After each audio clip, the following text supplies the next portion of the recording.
অসাধু ব্যবসায়ী আছে রমজান আসলে নিত্য প্রয়োজনীয় পণ্যের মূল্য বৃদ্ধি করে দেয়।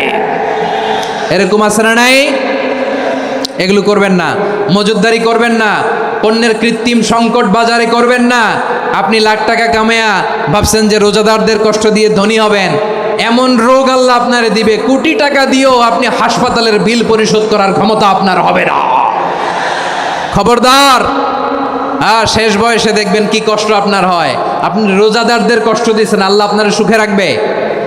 আল্লাহর দোহাই লাগে আমার ব্যবসায়ী ভাইয়েরা এটা করবেন না। আরব বিশ্বে আমরা দেখেছি, আরব বিশ্বের ব্যবসায়ীরা সারা বছরে ব্যবসা করে, রমজানে ভর্তুকি দেয়।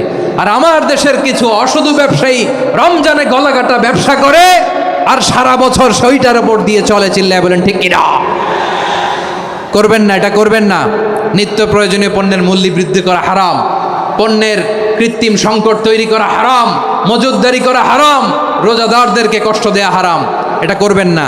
7 নম্বরে সর্বশেষ কথা, অধীনস্থ যারা আছে তাদের কাজের চাপ আপনারা কমিয়ে দিবেন। কাজের লোক, ফ্যাক্টরির ওয়ার্কার, স্টাফ, তাদের প্রতি যদি রহম করেন, আপনার উপর রহম করবে কে?